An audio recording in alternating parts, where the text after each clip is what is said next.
A continuación, para dar inicio al seminario, quisiera presentar al expositor del día de hoy. El docente que impartirá la presente sesión es Jorge Leiva Pereira, psicólogo de la Universidad de Talca, magíster en psicoterapia cognitivo post-racionalista de la Universidad de Santiago de Chile, diplomado de postítulo en trastornos severos de la personalidad, Universidad de Valparaíso, diplomado en sexualidad humana, Centro de Estudios de la Sexualidad Chile, entrenamiento como terapéutico EMDR, de sensibilización y reprocesamiento mediante movimientos oculares. Ex miembro de la Asociación Chilena de Estrés Traumático, docente invitado, magíster en salud mental infanto-juvenil de la Universidad Católica del Maule, cuenta con 12 años de experiencia como psicólogo en servicio público, posee 10 años de experiencia en salud pública en centros de atención secundaria, en hospital y centro de salud mental comunitaria ex-COSAM, experiencia en la implementación del programa piloto de prevención de suicidio en adolescentes del Servicio de Salud Maule. Y bueno, le damos el paso a Jorge para que inicie su presentación. Docente. Muchas gracias, Ruth, por la presentación. Le pido ahí que pueda deshabilitar el chat para que demos mayor fluidez a esto. Buenas tardes a todos y todas. Qué alegría ver a tanta gente conectada un día martes a esta hora. Sobre todo para hablar temas que son tan relevantes, ¿no?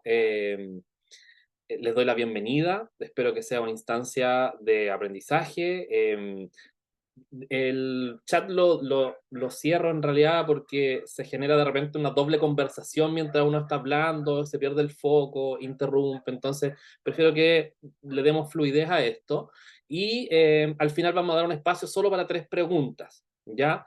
Entonces, bueno, Ruth ya me presentó, ¿cierto? De esta presentación yo se las voy a entregar, las vamos a mandar, así que si no tomen nota yo les voy diciéndolo y les voy entregando la presentación después, así que no se preocupen por aquello. Eh, Como encuadre inicial, siempre me gusta en el fondo mostrar esto, que el chat va a estar deshabilitado por lo que les comenté, habrá un espacio para un máximo de 3 preguntas que sean atingentes a los temas revisados, ¿ya?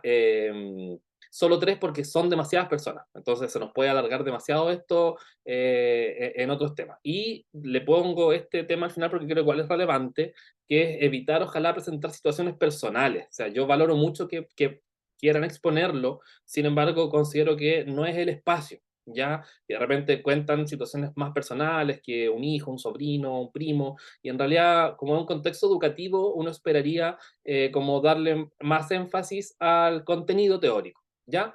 Con ese cuadro inicial podemos partir, ¿ya? Comentarles además que, bueno, en base a mi presentación ustedes comprenderán que también yo me posiciono dentro de un lugar, ¿cierto? Y desde ese lugar en el cual yo trabajo, ¿cierto? Es el que me da mi experiencia finalmente.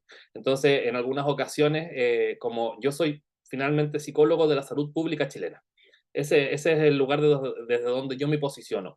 Entonces, de repente, si bien tengo consulta particular, por ejemplo, en muchas ocasiones me preguntan cosas sobre la atención particular y la mayoría de mis ejemplos son desde el ámbito público. Por lo tanto, también para que ustedes sepan desde dónde me posiciono, ¿ya? Em, Eso, bueno, partiendo a grandes rasgos, ¿no? Cuando empezamos a hablar de adolescencia, siempre pensamos en que es una época de cambio radical, ¿sí? Porque finalmente pasan de ser niños y depender de sus, completamente de los padres o cuidadores a ser jóvenes o incluso adultos que van a hacer la vida por su propia cuenta. Todos ustedes comprenderán que este es un proceso de maduración impresionante a nivel cerebral. Es una época en que se produce lo que es conocido como la poda neuronal, como un árbol, ¿cierto?, que va podando aquellas ramas que sobran. Entonces, el cerebro empieza a a analizar, ¿cierto?, todas aquellas conexiones que no usa, ¿sí?, y las va eliminando. Entonces, una época importante para que trabajen con el cerebro, finalmente, los adolescentes, para que las mantengan, porque mientras mejores conexiones, mucho mejor funcionamiento.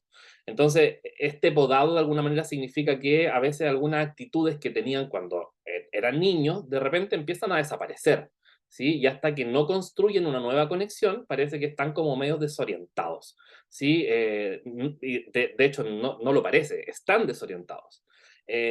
Pero es que no hay conexión, ¿cierto? No la encuentra porque no existe, entonces debe armarla. Y por eso es que el tema del vínculo y la alianza terapéutica que vamos a revisar, creo que es muy relevante, ¿sí? En el sentido, de un segundito, necesito eh, anclar esto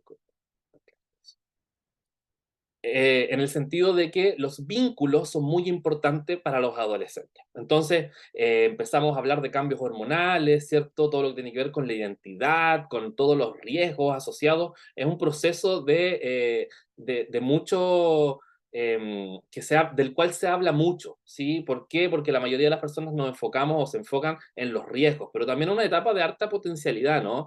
Empiezan a tener otro tipo de energía, ¿cierto? Otro tipo de vínculos, ¿sí? Y empieza esta etapa eh, tan potente para muchas personas, ¿cierto? Por los cambios que significa, que es por eso que nos enfocamos en aquello. Entonces, si pensamos nosotros en el desarrollo y la adolescencia, es un periodo en el que se van a producir intensos cambios, ¿sí? Físicos, psicosociales, y que van apareciendo con los primeros signos de la pubertad y termina cuando cesa el crecimiento. Entonces, finalmente, esta es una etapa de transición, ¿cierto? Donde está todo lo que es la búsqueda de identidad, cambios físicos, hormonales, empiezan a aparecer las características sexuales secundarias, hay mayor sensibilidad también a nivel neurológico, ¿cierto?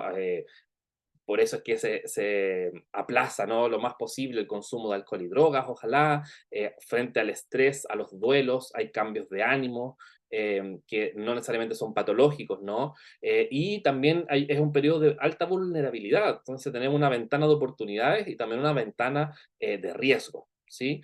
Entonces, es un proceso, ¿cierto?, de riqueza emocional, aumenta la fantasía, la creatividad, hay mayor fuerza, agilidad, rapidez, memoria, capacidad cognitiva, ¿cierto? Entonces, es la época en que madura la capacidad de raciocinio, ¿sí? Madura el control emocional, pero en el fondo, este descontrol, entre comillas, emocional, nos va mostrando que se está madurando. ¿Sí? Porque tenemos ciertas áreas del cerebro que aún están en proceso de maduración, que son principalmente las que modulan, ¿no? Esta como energía emocional, ¿no?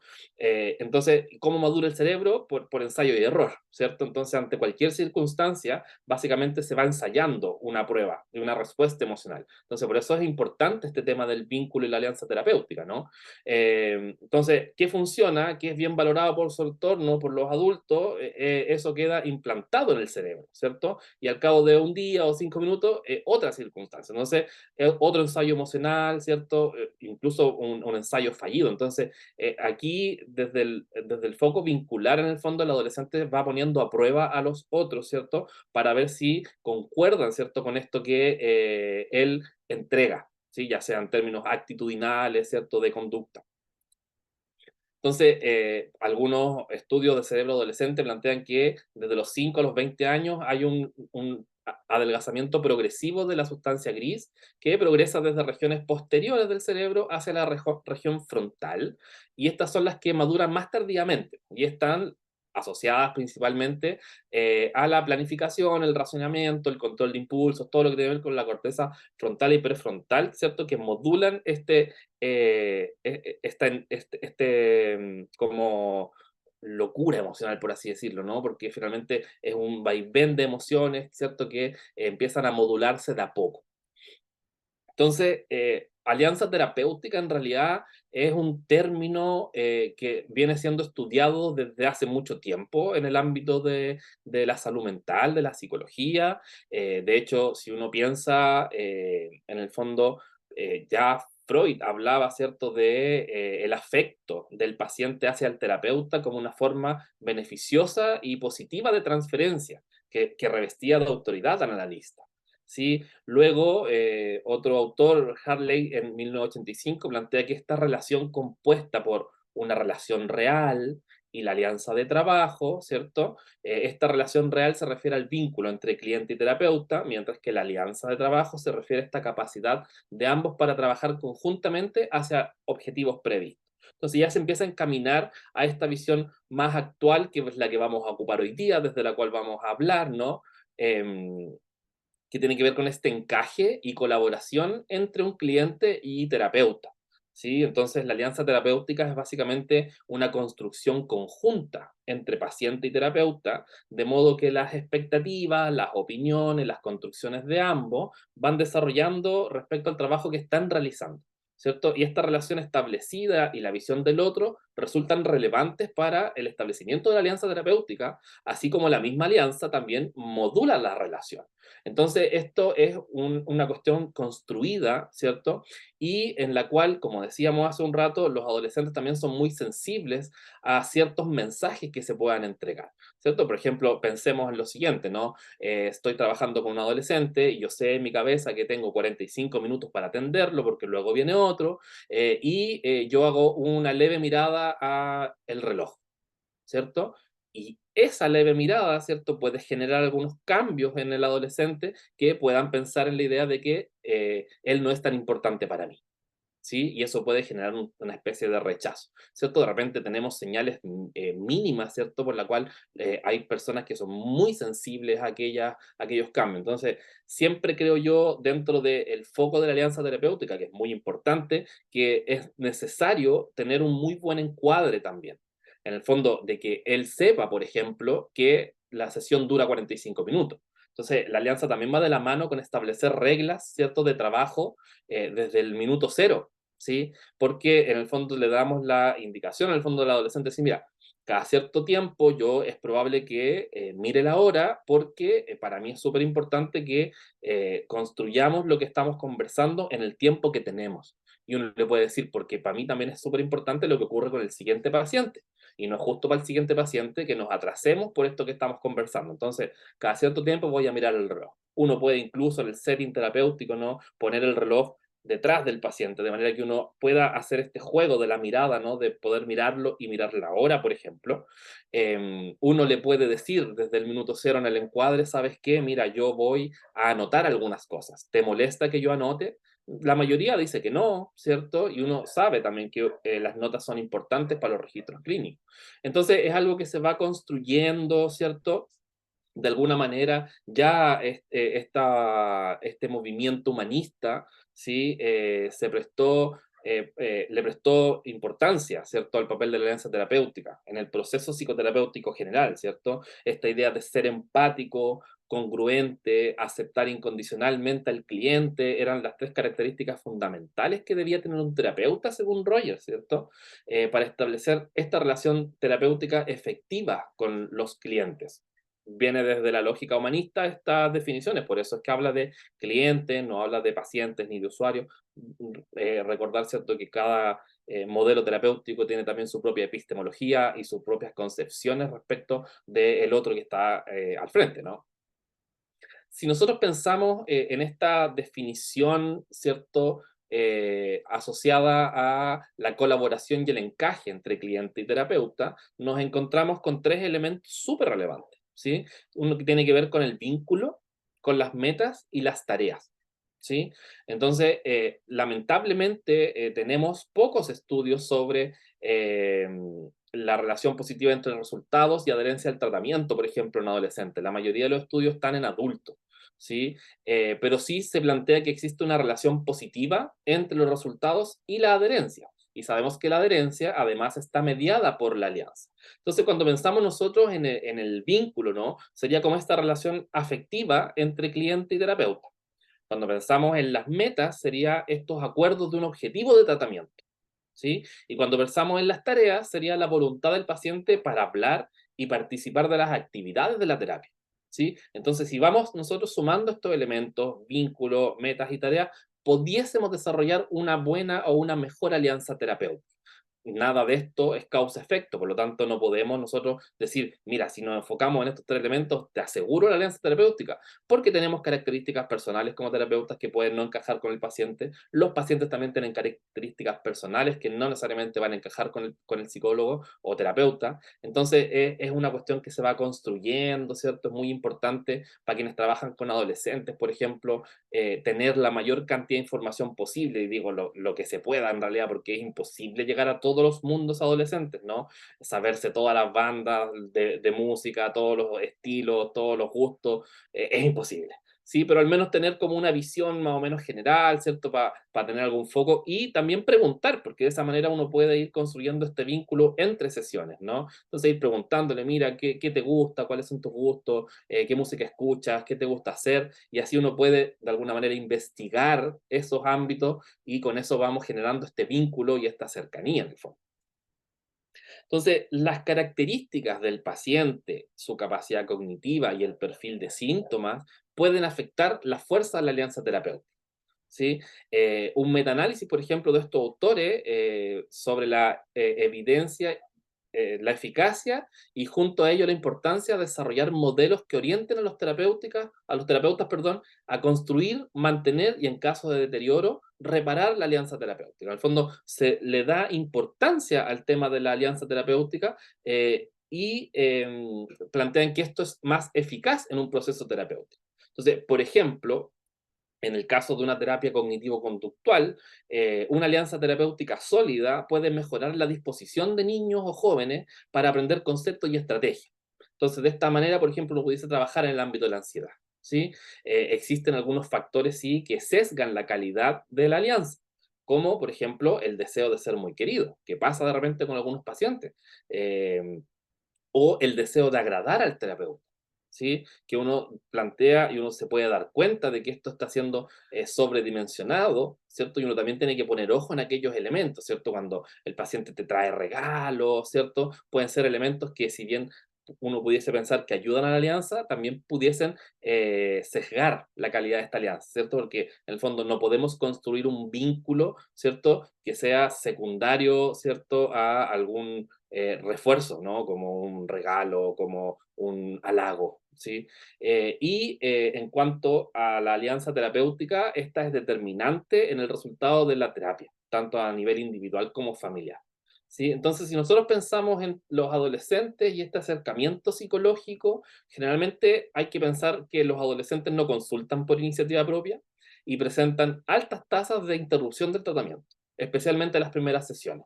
Entonces, generalmente quienes los motivan son otros, padre, madre, colegio, ¿sí? Y debemos pensar además que los adolescentes están en este proceso de búsqueda de autonomía, de búsqueda de autodeterminación, búsqueda de autoconfirmación, por lo tanto, existe una desconfianza hacia los adultos.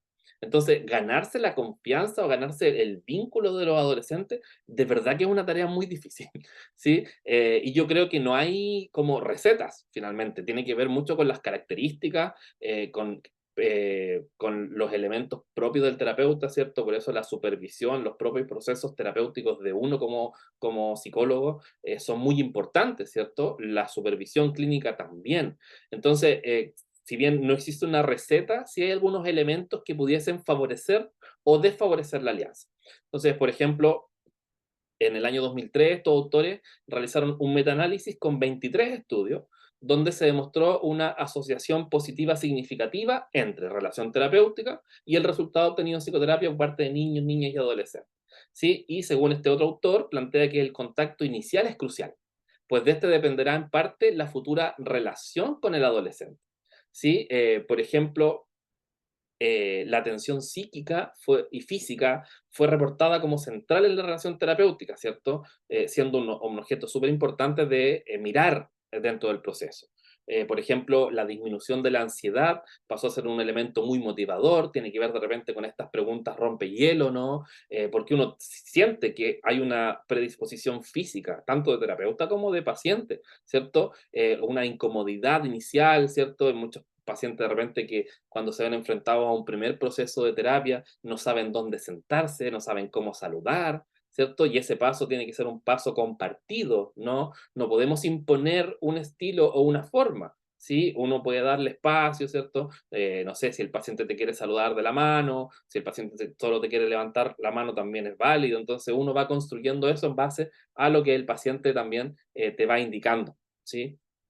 el, Hay que considerar que el adolescente en sí va pasando por un periodo de mucha incertidumbre frente a su propia identidad, lo que genera fuertes turbulencias, crisis en sí mismo y junto a la necesidad de depender o requerir aprobación y aceptación de los pares.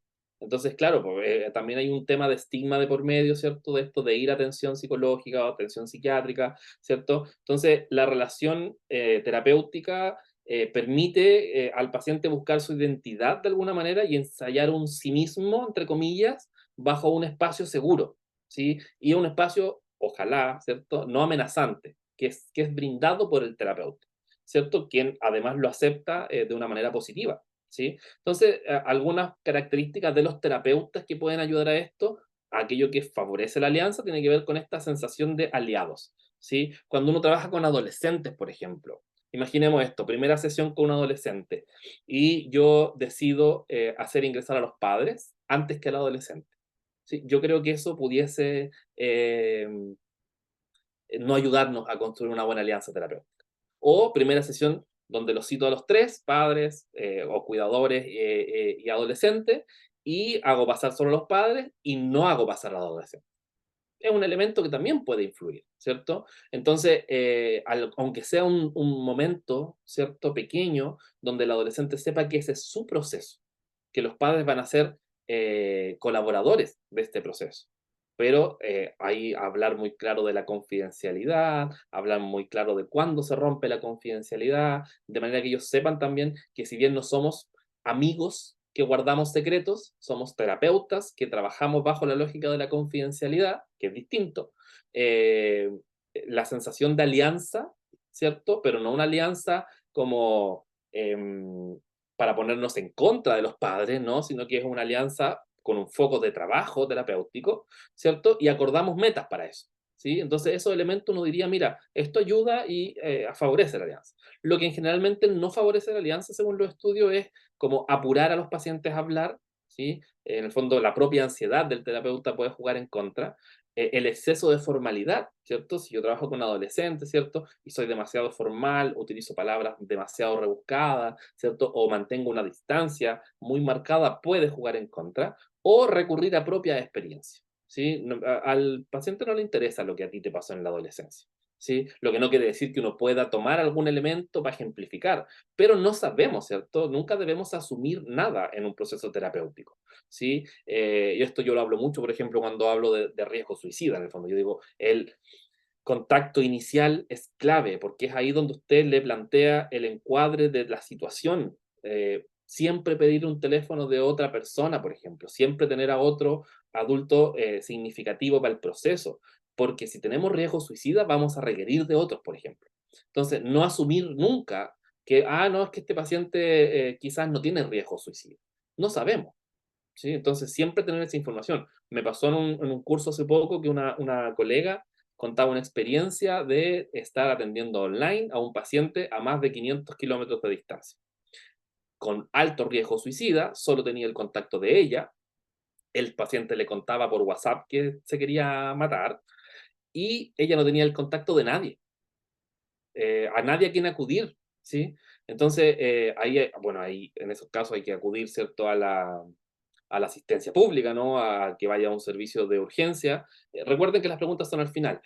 A la asistencia pública y desde ahí generar alguna red de apoyo, pero si no tenemos a nadie, se complica mucho, ¿sí? Eh, entonces, las características atribuibles al terapeuta, algunas características ligadas a la flexibilidad, al compromiso, a la simpatía y jovialidad, donde el trato y la capacidad para entender y aconsejar fueron las más valoradas por los adolescentes, y es posible apreciar también una idealización del terapeuta. ¿Sí? Pues al momento de describir solo se destacan aspectos negativos de experiencias pasadas y rasgos positivos de la actual experiencia, entendiéndose esto como una forma de preservar la figura del terapeuta. ¿Sí? Por ejemplo, frente a adolescentes que se niegan a asistir a terapia en una primera instancia, no deben entenderse estos como que no lo van a hacer posteriormente. ¿Sí? Pues se debe comprender como una forma de defensa de su individualidad y condición de ser adolescente. ¿Sí? Entonces es posible que incluso esta negación sea necesaria como parte de su propio proceso. ¿Sí? Por lo mismo es importante no apurarlo. ¿Sí? Y es conveniente sugerir más de un terapeuta o fomentar, ¿cierto?, la posibilidad de que el paciente elija. Eh, Sobre todo cuando se puede, ¿no? Porque también sabemos que de repente en los servicios públicos tenemos menos oferta, ¿no? Pero si se puede consensuar y podemos llegar a ofrecer otra alternativa, siempre es muy valorado también por los pacientes, ¿sí? Eso sobre la alianza terapéutica, ¿ya? Respecto a la psicoeducación, también es un elemento re importante en la intervención con adolescentes, ¿cierto? Generalmente a mí me pasa, me pasó en su momento, a muchas personas les pasa cuando toma cursos, qué sé yo, dicen, ya, pero yo quiero que me enseñe técnicas, pues yo quiero que me demuestre herramientas, ¿sí? Y en realidad yo soy un convencido, ¿cierto? Como decía este gran psicólogo social Kurt Lewin, ¿no? Que no hay nada más práctico que una buena teoría.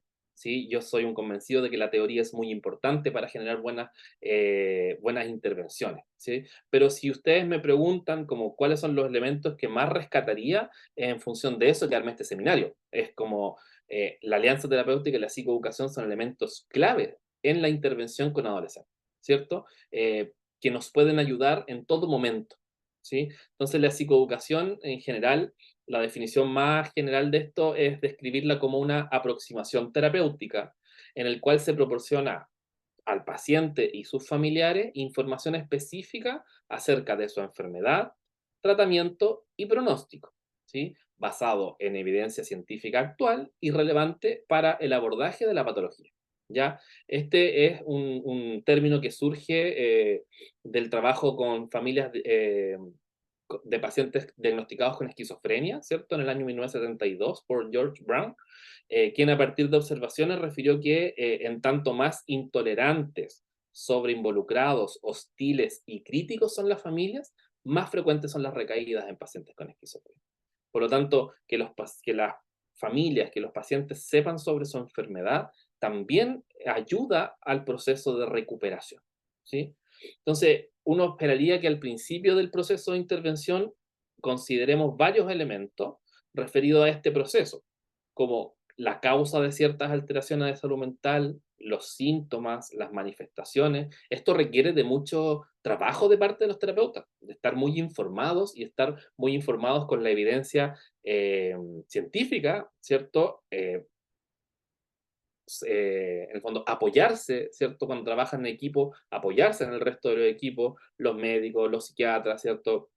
Terapeutas ocupacionales, de manera de poder generar esta psicoeducación por parte de todos los miembros del equipo, donde manejemos la mayor cantidad de información, ¿cierto? Y eso quiere decir que cada vez que nos enfrentamos a un paciente nuevo con un diagnóstico del cual no sabemos tanto, por ejemplo, uno deba informarse con información clara, precisa, veraz, basada en la evidencia, ¿sí? Uno también puede mostrarle los riesgos asociados, ¿cierto? ¿Cuál es el curso de la enfermedad? Los alcances del tratamiento, si es que existen efectos secundarios, por ejemplo, cuando se está tomando fármacos, eh, y dónde acudir en caso de emergencia. Que efectivamente pasa que hay muchas personas que no saben que existen servicios de urgencia que trabajan 24/7, a los cuales pueden acudir si tienen riesgo suicida, por ejemplo. Informar sobre los efectos de los medicamentos y darle importancia al hecho de no dejar la medicación sin indicación médica, y ojalá estas sesiones sean en compañía de algún familiar o adulto significativo. Entonces, la psicoeducación no solo hace referencia a la definición de un diagnóstico, sino también busca abordar situaciones cotidianas de la vida de las personas que se vuelven complejas por desconocimiento, que supone esta crisis no normativa finalmente de tener un diagnóstico de una enfermedad de salud mental. De esta forma se conceptualiza este modelo como una herramienta de cambio, ¿sí? Porque involucra procesos cognitivos, biológicos y sociales particulares de cada individuo para garantizar autonomía y mejorar la calidad de vida, ¿sí? Su aplicabilidad ha sido estudiada con mayor intensidad en los últimos 30 años en personas principalmente con esquizofrenia, con depresión, con trastorno de déficit atencional o trastorno de la conducta alimentaria, pero sí se ha ido ampliando cada vez más el campo de acción en función de los beneficios que trae la psicoeducación.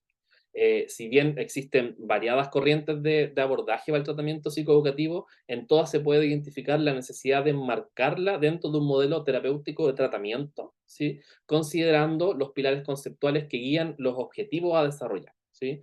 En el fondo, pudiese ser una herramienta útil, ¿cierto? Que pudiese acomodarse a la mayoría de los procesos terapéuticos que uno pueda llevar independiente del modelo.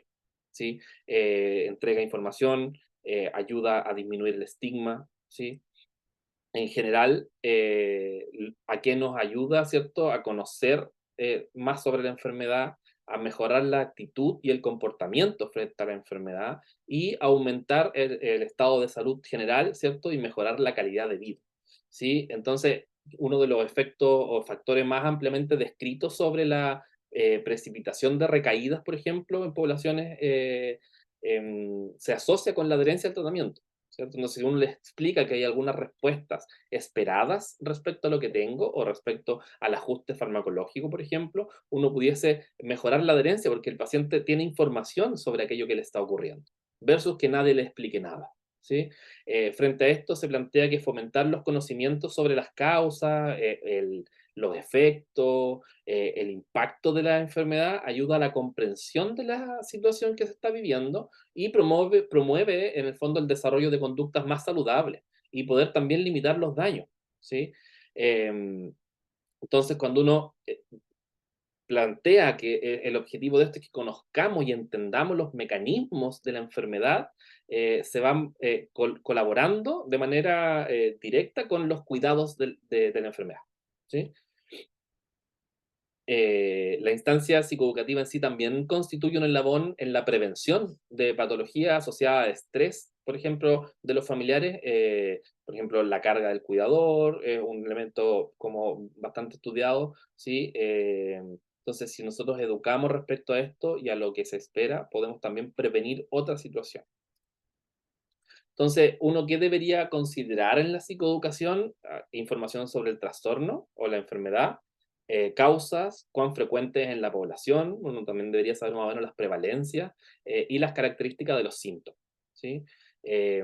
Sobre el tratamiento, si es que existen alternativas disponibles, cuáles son los criterios para elegir uno u otro tratamiento, aspectos básicos del tratamiento que implica, ¿cierto? Y ahí también va muy de la mano con el tema del encuadre y la duración estimada, ¿sí? Siempre es importante entregar esa información. Entonces uno pudiese pensar que la psicoeducación debe al menos evaluar cuánto sabe el paciente y los cuidadores sobre la enfermedad, el diagnóstico y el tratamiento, informar sobre la enfermedad, diagnóstico, tratamiento y su eficacia esperada, eh, discutir de los episodios, opciones de tratamiento y medicación, enseñar técnicas de manejo de estrés y hábitos, por ejemplo, así como la importancia de estas, y la discusión de resolución de problemas, ¿sí?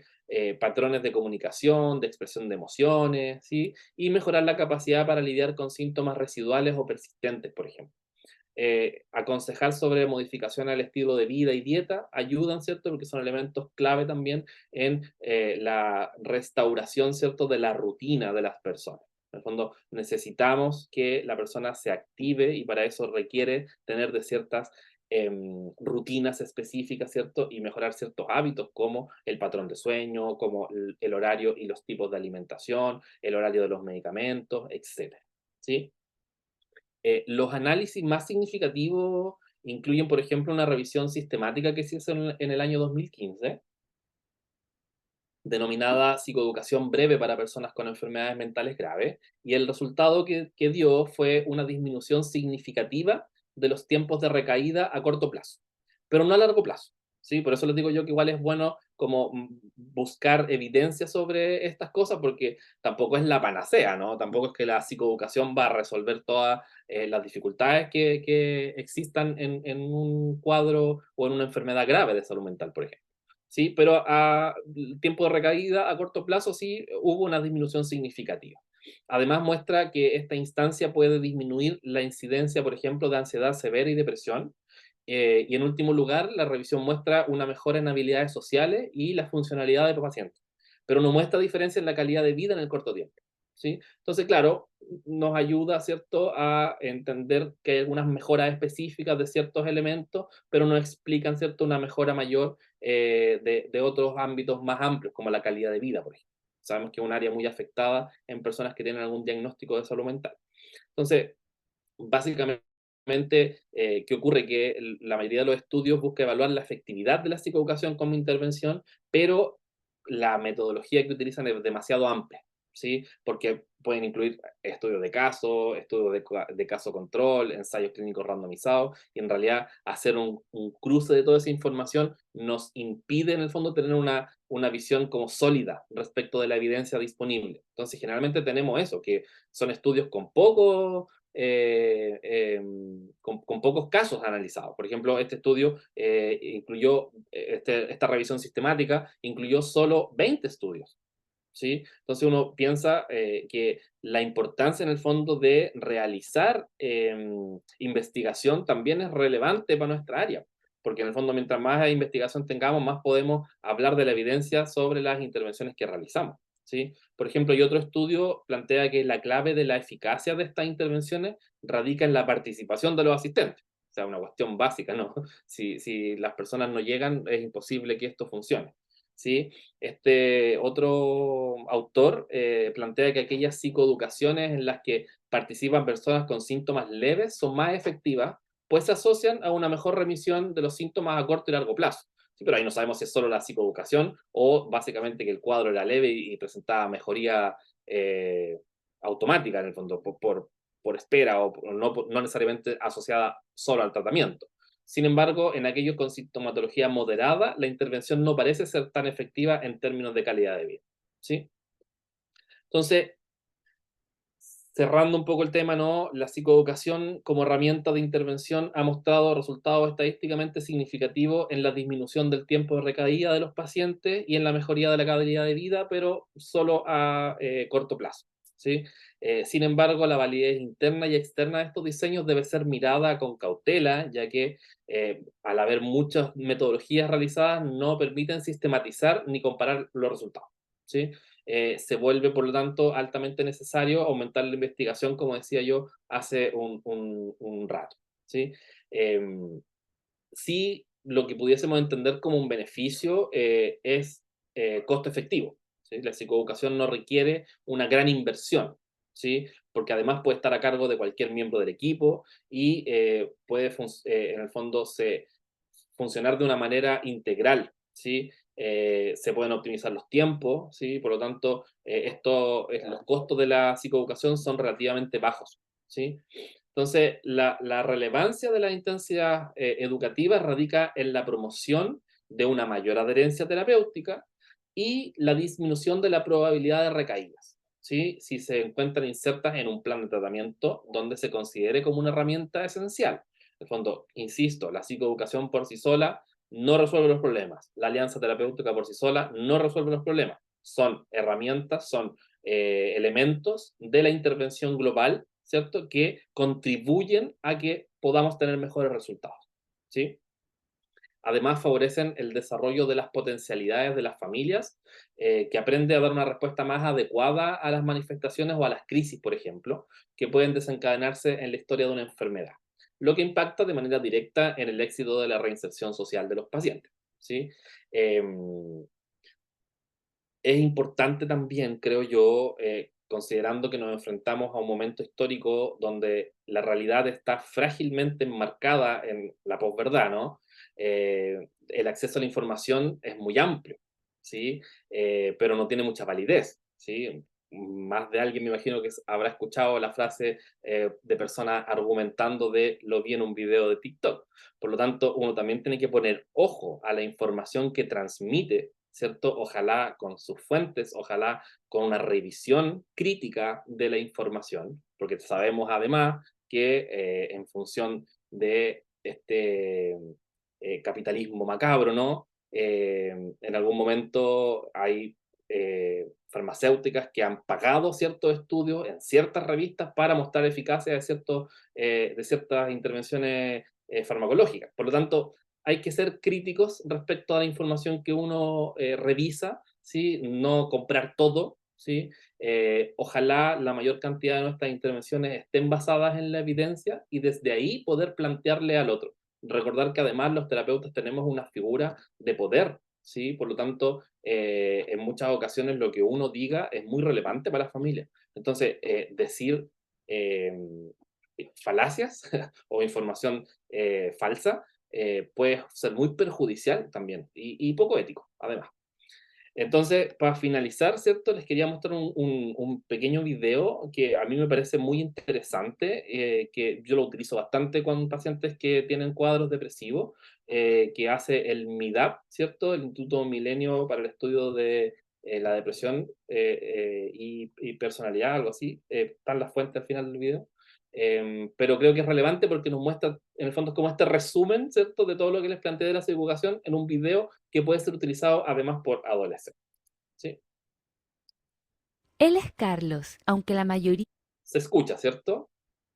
No tienen cómo decirme porque están silenciados y además, pero ahí quizás alguien, Ruth, Están ¿se escucha? levantando la manito, entonces Sí, creo que sí.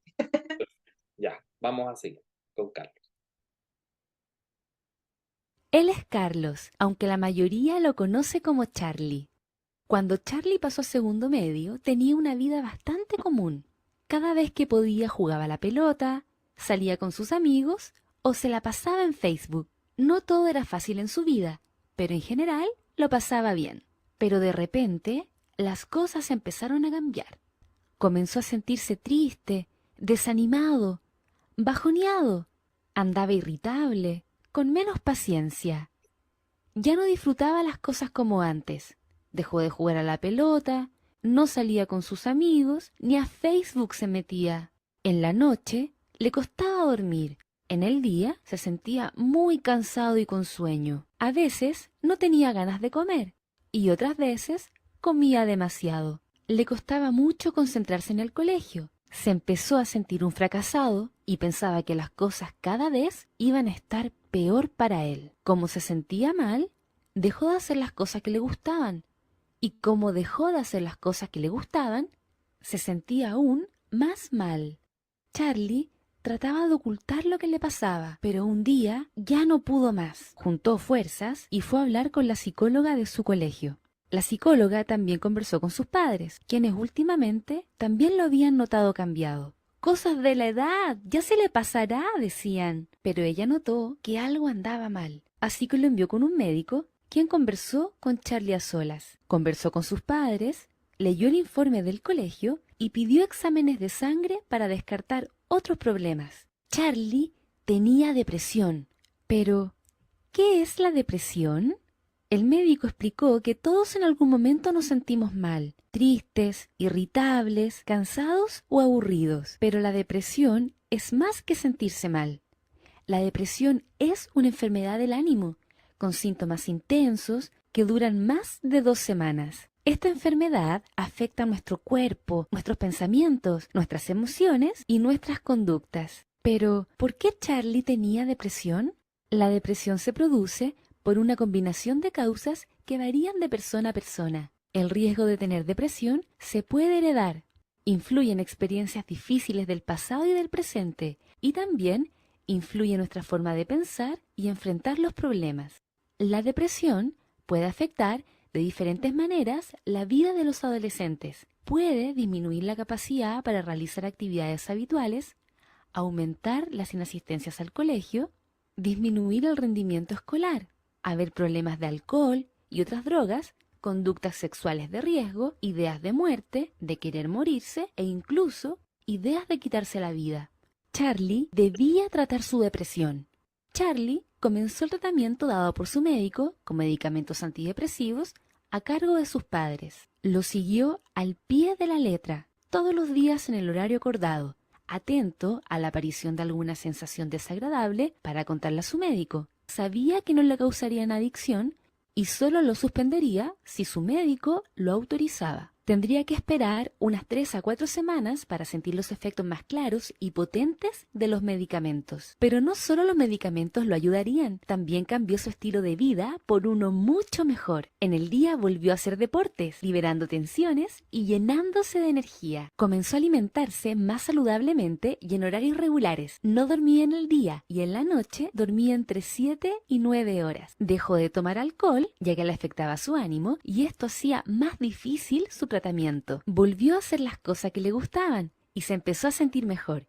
Y como se sentía mejor y con más energía, más ganas tenía de hacer las cosas que le gustaban. Logró romper el círculo negativo en el que estaba metido. Además, era fundamental el tratamiento con la psicóloga, quien le enseñó técnicas para pensar de manera más positiva y para enfrentar los problemas. Charlie lo logró. Con más ánimo se sentía como nuevo. Volvió a jugar a la pelota, a disfrutar con sus amigos y en su Facebook se nota. ¿Sabías que en Chile aproximadamente 8% de los adolescentes tiene depresión, pero solo el 10% de ellos solicita atención en un servicio de salud? Un tratamiento bien llevado reduce la posibilidad de consecuencias negativas. Si quieres saber más sobre la depresión en adolescentes, visita la página www.depresionenadolescentes.cl. Si reconoces en ti mismo los síntomas de la depresión, conversa con un adulto de tu confianza y solicita ayuda profesional con un médico o psicólogo. Si necesitas orientación sobre dónde recibir ayuda profesional, llama al Fono Salud Responde 600-360-7777 o visita la página www.saludresponde.cl del Ministerio de Salud de Chile.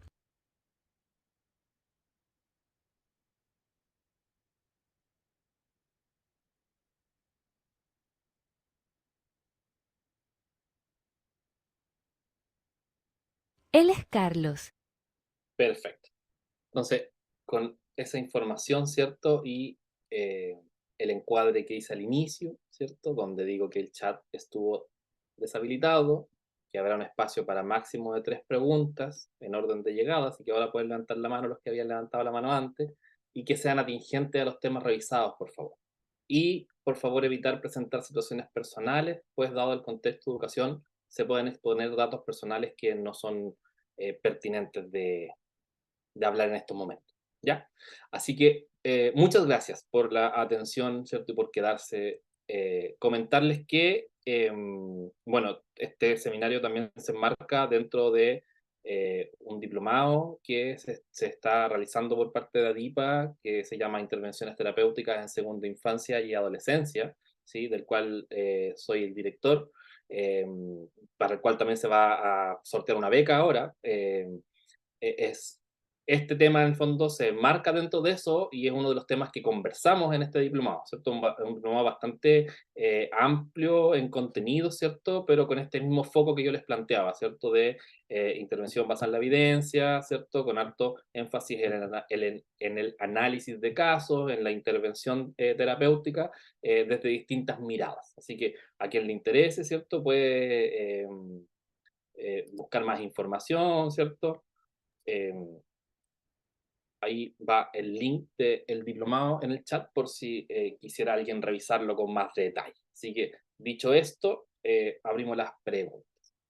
La primera persona que Docente, tiene su root. docente, Dígame, perdón. hubo una participante que levantó la mano por mientras que usted hablaba, que era Paola Acevedo. No sé si aún quiere hacer la pregunta, ¿Ok?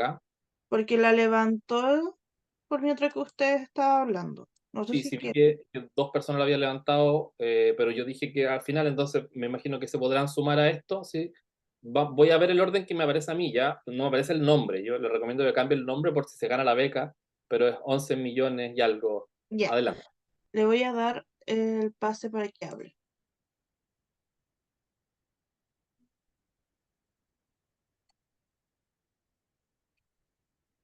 Mm, debería poder hablar.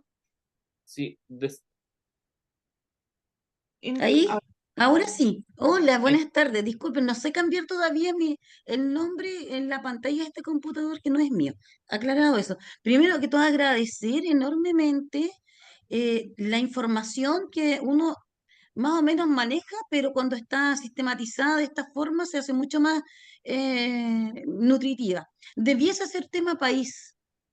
Tema país, en serio, de verdad creo que hace falta en el debate público que la academia y sobre todo las humanidades, las ciencias sociales, más aún en estos tiempos la educación, la psicología, debiese tener mucho más protagonismo em, en todo ámbito, en el debate político, sobre todo que está ahora, ¿no es cierto?, esta cuestión del debate público que ya lo asistimos hace años atrás con la ley penal adolescente que ahora vuelve a ponerse en boga, no entendiendo mucho los políticos y llama muchísimo la atención. Que no entiendan la complejidad desde la perspectiva de la academia y que está haciendo además investigación continua.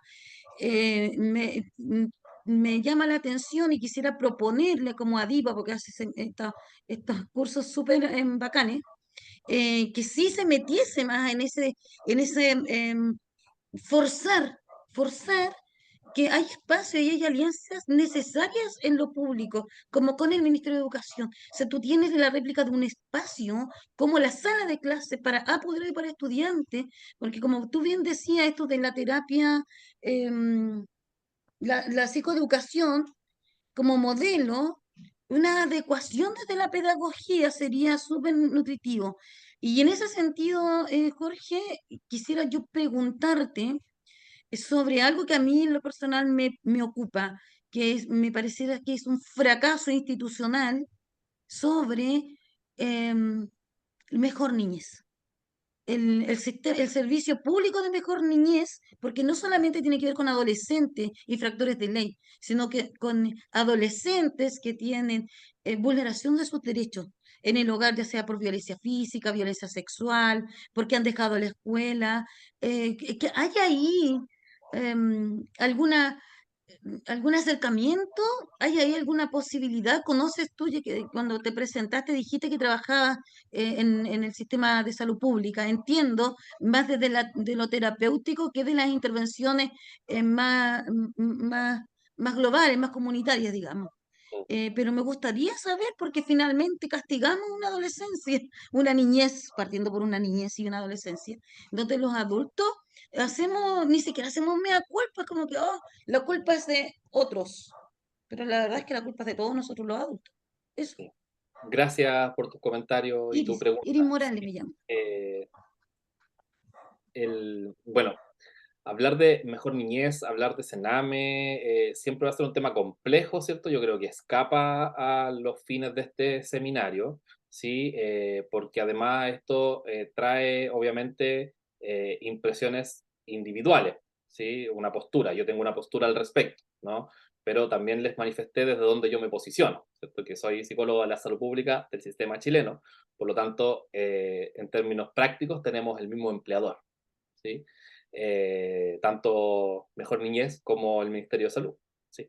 Y que es el Estado, ¿sí? No es el gobierno de turno, ¿sí? Entonces, partiendo desde esa base, claramente estamos todos claros, creo yo, que el Estado está en deuda respecto de cómo maneja el sistema proteccional en Chile, ¿sí? Lo que yo tengo claro, al menos desde donde me posiciono, es que hay un trabajo sistemático que se viene haciendo hace muchos años, ¿sí? Eh, en función de la mejora de aquello, ¿sí? Y hay constantemente retroalimentación cruzada, ¿cierto? Tanto desde los tribunales, desde el sistema de protección a la infancia estatal, desde los servicios de salud, desde los servicios de educación, en miras a mejorar esto, ¿sí? Lamentablemente es un problema demasiado grande y yo diría muy difícil de resolver en el corto plazo porque justamente requiere de políticas estatales, ¿sí? De largo aliento y no cambios dependiendo del gobierno que esté de turno, ¿sí? Porque debemos pensar que además cuando tenemos cambios de gobierno, tenemos cambios de visiones de mundo. Por lo tanto, enfrentar esos temas y no tener políticas de Estado, creo que lo dificulta aún más, ¿sí? eso es lo que yo te puedo decir a grandes rasgos de tanto un poco de mi opinión como de lo que yo sé que se ha estado trabajando. Pero sí yo entiendo que hay algunas instituciones que sí tienen una mirada más amplia respecto de el trabajo a largo plazo en función de mejorar la niñez. ¿Sí? Pero claro, queda la sensación de que no es suficiente porque efectivamente falta mucho. ¿Sí? Eso, uy, levantaron la mano 5 personas y de verdad que por tiempo solo tengo espacio para 3, así que no sé, Ruth, usted decida quién sigue porque va a depender del orden en que se vea y Por el orden tendría que ser, perfecto. Laura, te Adelante, doy el Laura. pase para que hables. Ya. Hola, buenas noches, ¿cómo están? Según lo que entendí, dijo que cuando se trabaja con un adolescente, ¿no? Hay eso de que al adolescente se le permite tener así como esa confidencialidad que es re importante también, ¿no?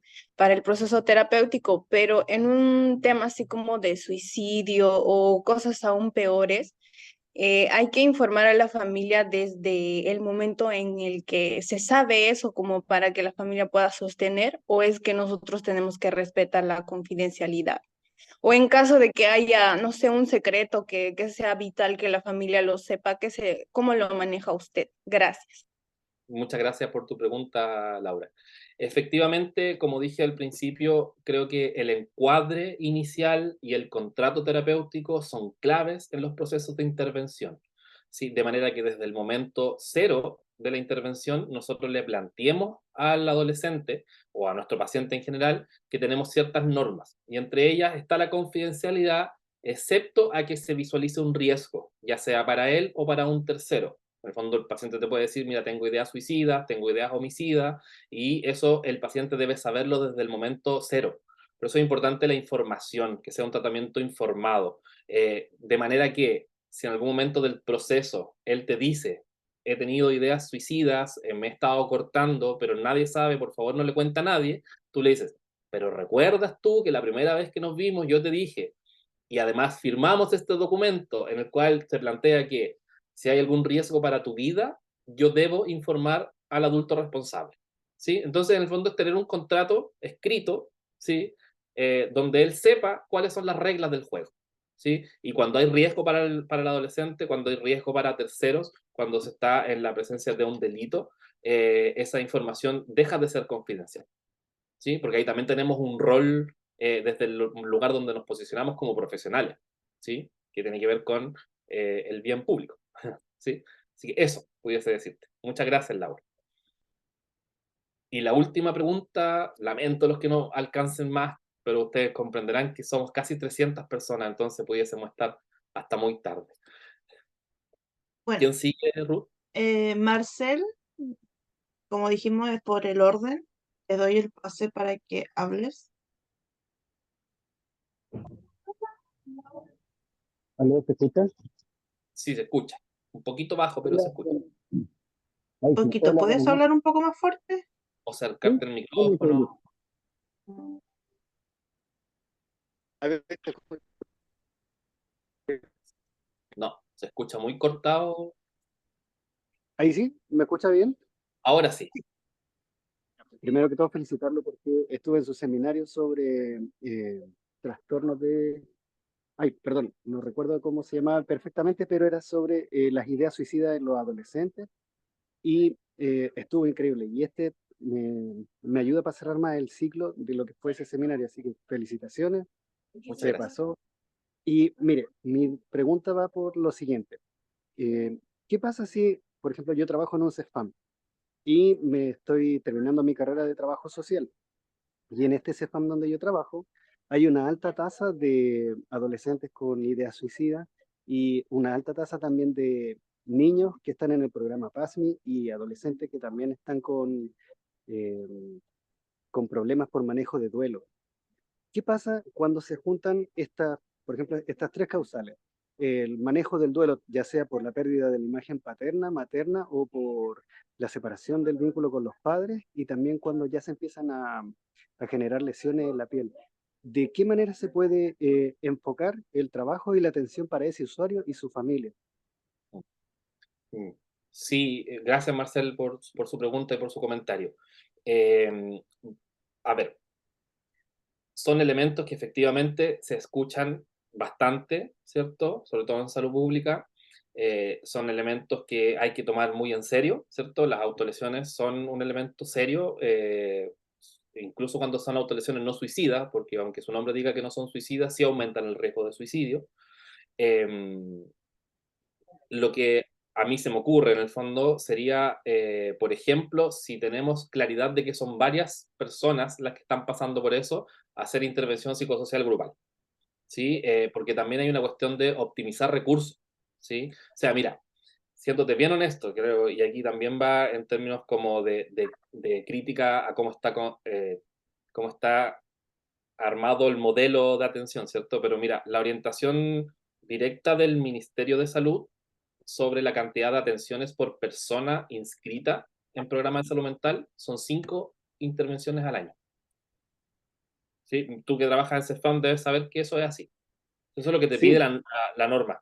¿Sí? la Entonces tú norma. comprenderás que un paciente visto 5 veces, la posibilidad de mejora es bastante baja. Por lo tanto, creo que lo mejor es optimizar recursos porque tenemos una brecha importantísima a nivel país de profesionales, de horas médicas, ¿cierto? Y qué decir de horas de especialistas.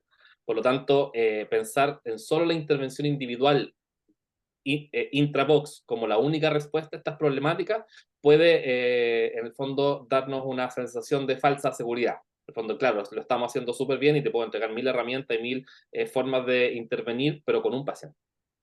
¿Sí? Sí, Entonces hay que optimizar el tiempo, esa sería como mi idea, optimizar el tiempo y en el fondo cuando hay temas comunes, ¿cierto? Las personas también enganchan muy bien con la intervención psicosocial grupal, ¿sí? Porque además sacamos este estigma, ¿sí?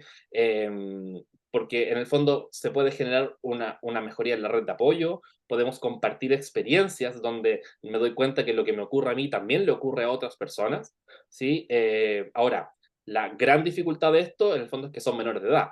Por lo tanto, igual esto requiere de el consentimiento, ¿cierto? Y el apoyo de los padres, al menos para que sepan que están en esta intervención. Aunque hay algunas intervenciones, ¿cierto? Para adolescentes que no necesariamente requieren la aprobación de un adulto, ¿sí? Pero son algunas muy específicas. Sí, pero siempre tenemos que firmar un consentimiento, un asentimiento y tener claro cuál es la manera de activar la red en caso de que esto vaya empeorando, ¿sí?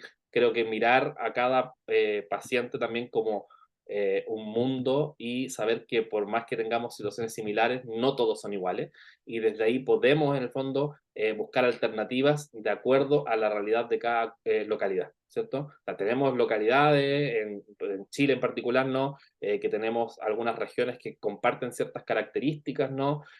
Como por ejemplo que la densidad poblacional está dada en las capitales regionales o en la mayor densidad poblacional, perdón, o en capitales provinciales, y eso limita mucho el acceso a la salud, por ejemplo, de sectores aislados, de sectores con poca movilización, y que tienen también menos recursos, ¿cierto? Porque también tenemos diferencias entre las diferentes municipalidades, por lo tanto, hay una cuestión de financiamiento, hay una cuestión de recursos, pero también hay una cuestión que a mí me parece súper interesante, que en el fondo es que 300 personas estemos reunidas un día martes hablando de esto. ¿Sí? Y eso yo creo que no debemos perder el foco, porque efectivamente pudiésemos estar toda la tarde pelando a la salud pública, toda la tarde pelando a Mejor Niñez, pero en realidad ese no es el foco, porque habiendo personas que están comprometidas con su trabajo y hagan su trabajo con cariño y hagan su trabajo con dedicación y de una manera ética, creo que podemos ser más. Sí, y podemos de alguna manera doblegarle la mano un poco a este sistema que en algunos momentos suele ser bastante perverso. Así que esa sería como mi reflexión final. De verdad que les agradezco estar conectados, es súper importante esto. Ahí Ruth va a hacer el sorteo, ¿cierto? Les voy a volver a mandar el link del diplomado por si alguien quiere revisarlo, ¿cierto? Está bien interesante el programa, parte en enero y tiene 14 módulos, así que está bien interesante. Así que muchas gracias. Ruth, le dejo la palabra. Y atento al sorteo por si se ganan la beca. Bueno, primeramente le damos las gracias al expositor por darnos esta presentación que fue muy grata para todos nosotros y nos dio mucho conocimiento. También dar las gracias por la participación que han tenido en el seminario de hoy.